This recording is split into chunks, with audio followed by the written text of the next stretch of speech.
ఓం శ్రీ సద్గురు చరణారవిందాభ్యాం నమః. ఓం శ్రీ గణేశ శారదా సద్గురు మంగళమూర్తిభ్యో నమః.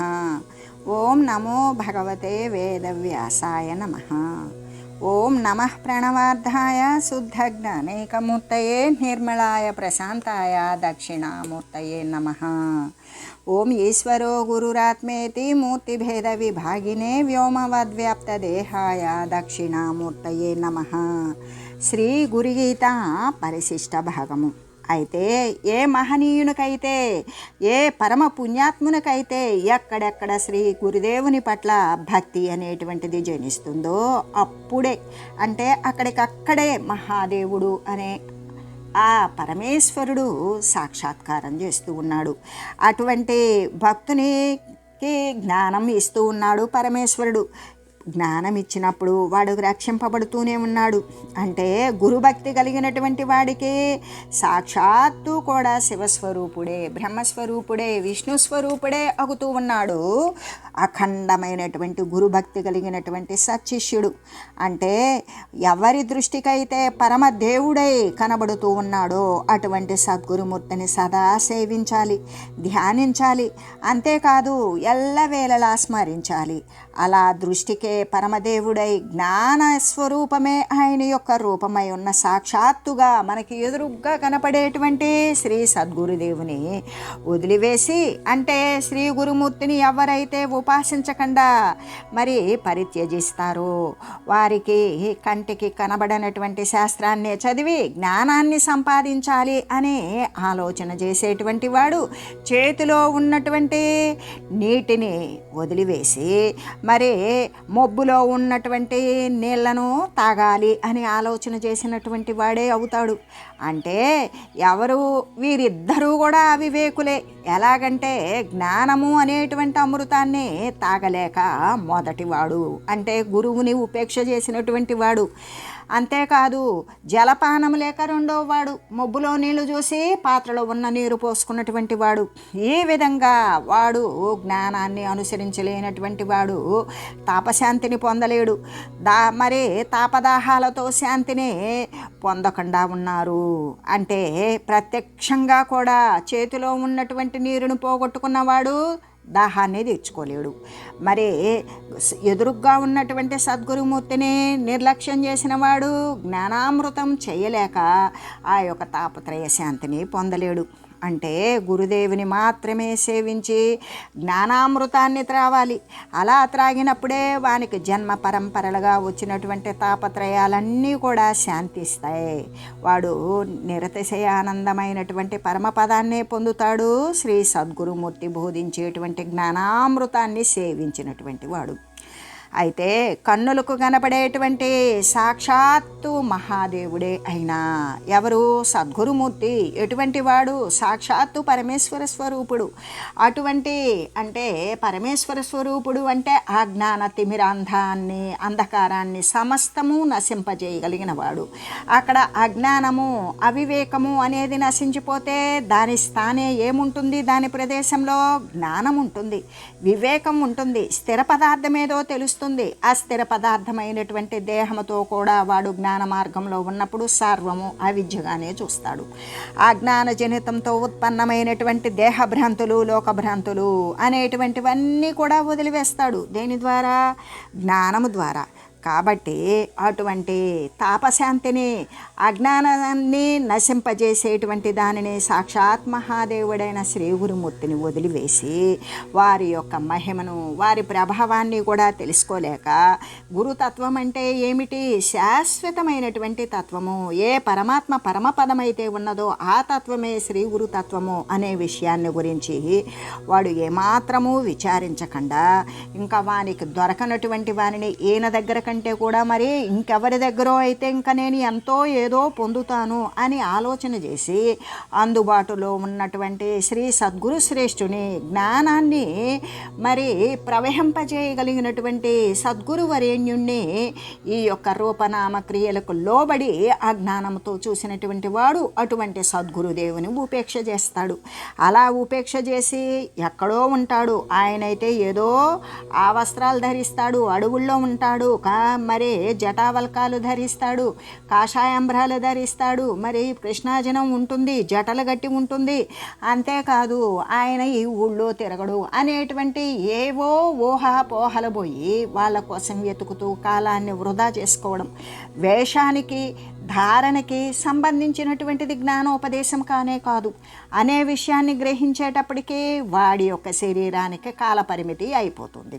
ఏ విధంగా ఆ శాస్త్రాలలో ఉన్నటువంటి నిగూఢమైనటువంటి జ్ఞానాన్ని వాడు ఔపోసన పట్టాలి, ఆ జ్ఞానాన్ని తెలుసుకోవాలి అని ఇక దేవతలు ఏదైనా దేవీ దేవతలను ఉపాసిస్తూ టైం అంటే కాలాన్ని వృధా చేయడం కానీ, లేకపోతే తీర్థయాత్రలు పుణ్యక్షేత్రాలు సందర్శిస్తూ కాలం వృధా చేయడం, అంతేకాదు ఇంకా కూడా శాస్త్రాలలో ఎవరో ఏదో రాసినటువంటి రహస్యాలలో కూడా మరి మర్మయుక్తమైనటువంటి విషయాలను గురించి తెలుసుకోవాలి అని ఆలోచన చేసేటువంటి వాడు ఏం చేస్తాడు అంటే తన దగ్గర ఉన్నటువంటి సద్గురుమూర్తిని ఉపేక్ష చేసి ఎక్కడో ఉన్న దానికోసం దాని ద్వారా జ్ఞానాన్ని పొందాలి అని ప్రయత్నం చేస్తూ విఫలుడే అవుతూ ఉంటాడు.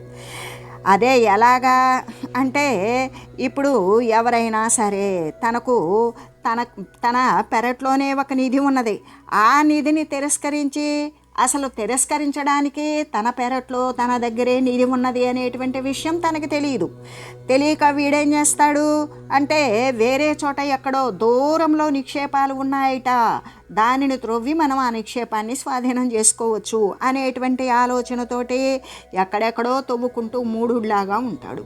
ఎందుకు? తన దగ్గర ఉన్నటువంటి నిధిని తాను తెలుసుకోలేదు. ఆ విధంగా ఎక్కడో ఉన్న దానికోసం చేస్తూ కాలం అనేటువంటిది అయిపోతుంది. అంటే ఎవరైతే ఈ సద్గురువు లాంటి వాడే భూశాస్త్రవేత్త, ఆ భూశాస్త్రవేత్త వచ్చి తన పెరట్లో ఉన్నటువంటి నిధిని తీసి ఇచ్చినప్పుడే వాడు దారిద్ర్యం నుండి బయటపడతాడు. అట్లాగే దగ్గరలో ఉన్నటువంటి సద్గురుమూర్తి ఆయన శ్రేష్టాతి శ్రేష్ఠుడు, సద్గురు వరేణ్యుడు. ఆ విషయం మనకి తెలిసినట్లయితే ఆయననే ఆశ్రయించినప్పుడు మనం అజ్ఞానము అనేటువంటి ఏ దారిద్ర్యంతో నిండిపోయామో అదంతా కూడా నశించిపోతుంది. అప్పుడు జ్ఞానము అనేది మనకి అబ్బుతుంది. ఆ జ్ఞానము అనేటువంటిది జ్ఞాన దారిద్ర్యం అనేది తొలగిపోతుంది. నిండైనటువంటి వివేకంతో కూడినటువంటి జ్ఞానం పొందడం చేత ఇంకా వివేక జ్ఞానము కలిగి వాడు సమ్యక్ దర్శన సంపన్నుడైనటువంటి సమగ్రమైన జ్ఞానము చేత ఆ సద్గురు స్వరూపం అఖండ స్వరూపాన్ని దర్శించి సేవించి వాడు ధన్యాత్ముడే అవుతాడు అని మనకి అనేక ఉపనిషత్తులు కూడా తెలియజేస్తూ ఉన్నవి. అందుకే మహానారాయణోపనిషత్తు అనేటువంటిది కూడా ఏ విధంగా చెప్తూ ఉన్నది అంటే అంతఃకరణం అనేటువంటిది ఏ విధంగా శుద్ధి అవ్వాలి. ఈ అంతఃకరణం ద్వారానే మనం శ్రీ సద్గురుమూర్తి యొక్క రూపాన్ని చూడగానే మనం ఆకర్షింపబడతాం. ఆయన యందు మనకి పవిత్రమైన భావన ఏర్పడుతుంది. దాని ద్వారా ఆయన పాదాలను ఆశ్రయిస్తాం, ఆయన కరుణకు నోచుకుంటాం. అలా నోచుకున్నప్పుడు మన అంతఃకరణాలు మన మానసేంద్రియాలు అనేటువంటివి శుద్ధి పడతాయి. ఎప్పుడైతే అవి శుద్ధి పడినవో జ్ఞాన మార్గంలో అనుసరింపజేస్తాడు.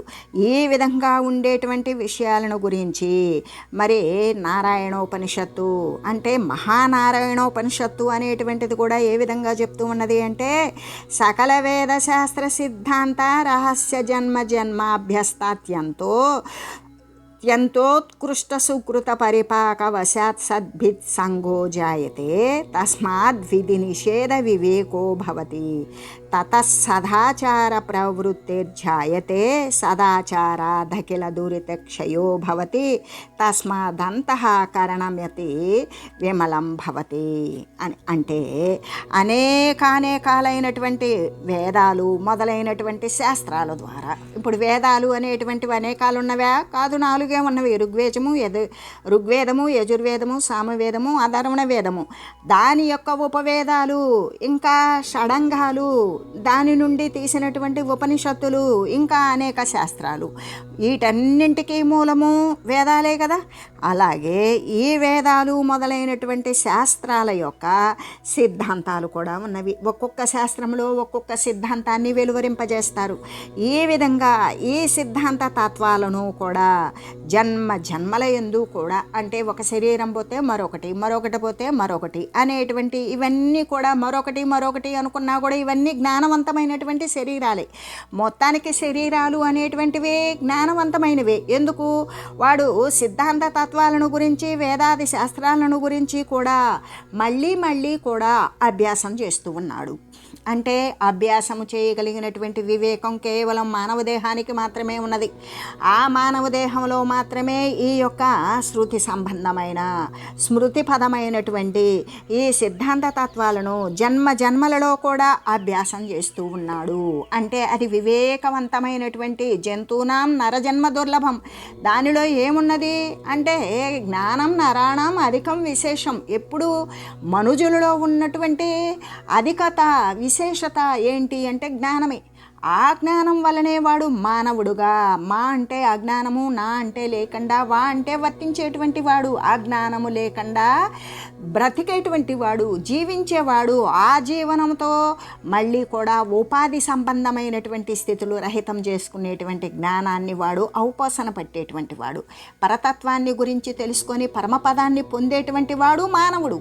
అటువంటి మానవ జన్మను ధరించాడు అంటే జన్మలలో కూడా అభ్యాసం చేస్తూ ఉన్నాడంటే వాడు ఏ విధంగా ఉన్నాడు అంటే ఇంతకంటే ఉన్నతమైంది రావాలి అనుకుంటున్నాడు. కానీ మొత్తానికి వాడు సుఖవంతమైనదో, మరి అంతకంటే ఉత్తమమైనదో, అంతకంటే ఉత్కృష్టమైనదో ఏదైనా సరే తనకంటే ఉన్నదానికంటే అనుకుంటున్నాడే. కానీ అసలు ఉపాధి వద్దు. అసలు ఈ సంక్షిప్తమైనటువంటి ఈ పరిచ్ఛిన్నమైనటువంటి దేహభావన వద్దు. సర్వవ్యాపకమైన పరమాత్మతత్వం ఏదైతే ఉన్నదో దాని యందు నేను మరి సంలీనం కావాలి అనేటువంటి తత్వం కోరుకుంటే మళ్ళీ జన్మల్లో కూడా ఈ యొక్క వేద శాస్త్రాలు అభ్యాసం చేయవలసినటువంటి అవసరం ఉన్నదా? అందుకని అభ్యాసం చేసినటువంటి వాళ్ళు ఉత్తములు, ఉత్కృష్టులు. కానీ శరీరాన్ని రూపుమాపు చేసుకొని పరిచ్ఛిన్న వస్తుతత్వము నుండి అపరిచ్ఛిన్న వస్తుతత్వాన్ని చేరుకున్నటువంటి వారైతే కాదు. కాబట్టి అలా జన్మాలలో కూడా ఈ యొక్క వేద శాస్త్రాల యొక్క వేదాలు మొదలైనటువంటి శాస్త్రాలు కానీ, సిద్ధాంతాలు కానీ, తత్వాలు కానీ ఇలా ప్రతి శరీరమునందు కూడా అభ్యసించడం చేత ఏమవుతుంది? మిక్కిలి ఉత్కృష్టమైనటువంటి పుణ్యం లభిస్తుంది. అంటే ఇక్కడ వేదాలు శాస్త్రాలు ఇవన్నీ సిద్ధాంత తత్వాలు దేన్ని గురించి చెప్తాయి? పరతత్వాన్ని గురించే చెప్తాయి, పరమపదాన్ని గురించే బోధిస్తాయి, అంతఃకరణ శుద్ధినే కలగజేస్తాయి. ఈ అంతఃకరణ శుద్ధితో మళ్ళీ ఉపాధి రహితమైనటువంటి స్థితిని పొందేటంత పుణ్యాన్ని లభింపచేసుకుంటాడు. అంటే ఎంతో ఉత్కృష్టమైన, ఇంకా సర్వోత్కృష్టమైన పుణ్యాల యొక్క పరిపాకం వలననే అటువంటి పుణ్యాలు ప్రతి జన్మకి పురోధి చేసుకొని వానికి చివరికి సత్పురుషునితో సహవాసం కలుగుతుంది. ఎటువంటిది అంటే సత్పురుషుడు. ఇక్కడ పురుషుడు అంటే పురుషత్వము, ధర్మ అర్థ కామాలు అనేటువంటివి పురుషార్థాలు, ఆ పురుషుడు సముపార్జించుకునేటువంటి విషయాదులు. అయితే ఇక్కడ పరమ పురుషత్వము అంటే ఏంటి? మోక్షతత్వం. ఆ సత్పురుషుడు అనేటువంటి వాడు సత్తునందు ప్రవర్తిల్లేటువంటి వాడు ఎవడైతే ఉన్నాడో, సాధు మహనీయుడు, ఒక సజ్జనుడు లేదా ఒక మహనీయుడు తన యొక్క శరీరాన్ని గురించి తెలుసుకొని, అది అజ్ఞానజనితము కాబట్టి జ్ఞానమైనటువంటి సర్వవ్యాపకమైన సర్వము నిండినటువంటి ఏ పరిపూర్ణ స్థితి అయితే ఉన్నదో అది సత్యము. కానీ వచ్చినటువంటిది పోతుంది. ఈ పోయేలోగా రాని పోని ఉండేటువంటి స్థితిని కలగజేసుకోవాలి అని అటువంటి సత్యమునందు నిలకడగలిగినటువంటి వాడు సత్పురుషుడు. ఆ సత్పురుషుని యొక్క సావాసం ఎప్పుడు కలుగుతుంది అంటే అనేకాలైనటువంటి వేదాలను వల్లివేస్తాడు, వేద సంబంధమైనటువంటి శాస్త్రాలను వల్లివేస్తాడు. శృతులు, స్మృతులు, ఉపాంగాలు, వేదాలు, మరి సిద్ధాంతాలు, సిద్ధాంత తత్వాలు, వీటిని జన్మల యందు కూడా అంతో ఎంతో అర్థాన్ని గ్రహించి దాని ప్రకారంగా మరి అనుసరిస్తూ అనేక పుణ్యక్షేత్ర సందర్శనాలు, పుణ్యతీర్థాల స్నానాలు, వ్రతాలు, యజ్ఞాలు, యాగాలు, జనుల యొక్క ఉద్ధరణ, సర్వభూతాల యందు ప్రేమ, దయ కలిగి ఉన్నటువంటి వాడు మిక్కిలి ఉత్కృష్టమైనటువంటి పుణ్యాలు జన్మ జన్మల యందు కూడా చేసుకుంటాడు. అంటే మంచి చెడుల మేలు కలయికే మనుజ జీవితం. దానిలో మంచినే చేస్తూ వచ్చాడు అంటే అది మళ్ళీ శరీరం వదిలితే మళ్ళీ మనుజ శరీరమే వస్తుంది, మళ్ళీ వస్తే మళ్ళీ మనుజ శరీరమే వస్తుంది. ఎందుకు? వాడు మంచినే అనువర్తిస్తూ ఉన్నాడు, కానీ దేహం రావడం అనేటువంటిది తథ్యం. అదే ఆ మనుజ శరీరంలో ఉండి కూడా జంతువుల్లాగా ప్రవర్తిస్తే జంతు శరీరము క్రిమికీటకాదుల శరీరాదులు వస్తాయి. ఇలాగా జన్మ జన్మల యందు శరీర పరంపరలు కొనసాగుతూ ఉన్నా కూడా వానిలో ఉన్నటువంటి ఉత్తమత్వం, మంచితనం, సహృదయత అనేది ప్రవర్ధమానంగా ఉన్నప్పుడు వాడు వేదాలు చదువుతాడు, శాస్త్రాలను అనుసరిస్తాడు, సిద్ధాంత తత్వాలను తెలుసుకుంటాడు. ప్రతి జన్మయందు కూడా వాటిని పఠించి శ్లోకించి అర్థాల వివరణతో తెలుసుకొని దాని ప్రకారం వాడు ఉత్కృష్టమైన గొప్పమైనటువంటి పుణ్యాలను ఆర్జిస్తాడు. అలా సంపాదించినటువంటి పుణ్యం వలన వాడికి ఆ పుణ్యం అనేటువంటిది పక్వస్థితికి వస్తుంది. ఆ వచ్చినప్పుడు వానికి సత్పురుషునితో సహవాసం ఏర్పడుతుంది. ఇలాగా మహనీయులతో సహవాసం ఎప్పుడైతే ఏర్పడిందో, మహనీయులతో ఏర్పడినటువంటి సహవాసం యొక్క భాగ్యము చేత ఏం జరుగుతుంది అంటే విధి నిషేధాల యొక్క జ్ఞానం కలుగుతున్నది. విధి ఏమిటి, నిషేధం ఏమిటి అంటే ఈ కర్మను ఆచరించాలి, ఈ కర్మను ఆచరించకూడదు అనేటువంటి విషయం స్పష్టమైపోతుంది. ఏ విధంగా? మంచిని మాత్రమే చేయాలి, ఆ మంచిలో కూడా కర్తృత్వరహితమే చేయాలి, భోక్తృత్వరహితమే చేయాలి. అటువంటి అంటే నలుగురికి ఉపయోగపడేటువంటి కర్మను చేసిన ఫలాపేక్ష లేకుండా చేయగలగటమే కర్తృత్వ భోక్తృత్వాలు రహితం చేసుకుని చేసేటువంటి కర్మ. అదే నిషేధమైనది అంటే ఇతరులకు హాని కలిగించేది, ఇబ్బంది కలిగించేది, మళ్ళీ తన శరీరాన్ని తీసుకొని వచ్చేటువంటి పాప పంకెలమైనటువంటి కోరికలతో కూడినటువంటి ప్రతి పరిచ్ఛిన్నత్వాన్ని కూడా త్యజించగలగాలి. ఆ త్యజించేసేటువంటి కర్మ అనేటువంటిదే నిషేధ కర్మ. దానిని వదులుకోవాలి. ఈ విధంగా అంటే ఆ జ్ఞానం వానికి కలుగుతుంది. ఎవరి వల్ల అంటే మహనీయులే చెప్తారు, ఈ కర్మలు చేయవయ్యా, దీని ద్వారా నువ్వు సద్గురువుల యొక్క సేవ చేయి, వారి యొక్క జ్ఞానామృతాన్ని పొందు, వారు బోధించేటువంటి మార్గంలో నీవు పయనించు, నిరాటంకంగా స్వకీయమైనటువంటి ప్రయత్నం ద్వారా వారు ఏ స్థితిని పొందారో నీవు అదే స్థితిని పొందుతావు అనే బోధన చేస్తారు మహనీయులైతే. అది విధి ప్రకారం చేయవలసినటువంటి విధానం. అంటే ఇప్పుడు వానికి మంచి శరీరం రాలేదా? వచ్చింది. అనేక జన్మల నుండి కూడా వాడు చేసుకున్నటువంటి మంచి కర్మల ఫలితంగానే సత్పురుషుడు యొక్క సాంగత్యం ఏర్పడింది. ఆ మహనీయుల యొక్క సాంగత్యం వల్ల వానికి ఇంకా మంచి ఏంటి అంటే ఏ మంచి శరీరాన్ని అయితే తీసుకొచ్చుకున్నావో ఈ ఇంద్రియరహితమైనటువంటిది మళ్ళీ రాకుండా, వస్తే కదా పోతుంది, మళ్ళీ పోకుండా ఉండేటువంటి శాశ్వతమైన పరమాత్మ తత్వమే పరమపదము. దానిని పొందేటువంటి స్థితి ఏంటి అంటే మహనీయుల యొక్క జ్ఞానోపదేశాన్ని శ్రద్ధగా శ్రవణము చేయి, దానినే మళ్ళీ మళ్ళీ స్మరించిన దానినే అనుసరించు. ఏ బ్రహ్మానుసంధానం ద్వారా నీవు పరమాత్మ పదాన్ని పొందుతావు అనేటువంటి విషయాలను తెలియజేసేటువంటి వివేకం కలుగుతుంది. అందువలన ఏమవుతుంది? సదాచారాల యందు ప్రవృత్తి కలుగుతుంది. సదాచారాలు అంటే సత్తునందు ఉండగలిగినటువంటి స్థితినే ఆచరించడం. సత్తు అంటే సర్వము వ్యాపించి ఉన్నటువంటిది, సర్వసమర్థమైనటువంటిది, సత్యము, నిత్యము, శాశ్వతమైనటువంటిది. ఆ తత్వాన్నందు నీవు అనువర్తించగలిగినటువంటి స్థితి నీకు కలుగుతూ ఉంటుంది ఈ యొక్క విధి నిషేధాల యొక్క జ్ఞానం కలిగినప్పుడు. ఆ విధంగా అంటే సదాచార అనుష్ఠానాల వలన నీవెప్పుడైతే సదాచారము ఎల్లవేళలా కూడా సత్తును గురించే, శాశ్వతమైన తత్వాన్ని గురించే, పరబ్రహ్మ తత్వాన్ని గురించే, అపరిమితమైనటువంటి అపరిచ్ఛిన్నమైనటువంటి తత్వాన్ని గురించి ధ్యానించి నీవు ఆ తత్వాన్నే పొందుతావు. కాబట్టి నీవు ఎల్లవేళలా కూడా నీ యొక్క అనుష్ఠానము, నీ యొక్క ప్రవర్తన, నీ యొక్క ఆలోచన, నీ తత్వము, నీ స్మరణ, నీ యొక్క మరి ధ్యానము ఇదంతా దేనిని అనుసరించి ఉంటుంది? సదాచారాన్నే అనుష్ఠించి ఉంటుంది. అదే ఎటువంటి శమదమాదులు మరి సాధించుకున్నా, ఏ సాధన చతుష్టయ సంపత్తి అనేటువంటి ఐశ్వర్యాన్ని నీవు పొంది ఉన్నా కూడా ఇదంతా శ్రీ సద్గురుమూర్తి యొక్క వాక్ ప్రవాహము, వాగమృతం ద్వారా మాత్రమే సాధ్యమవుతుంది.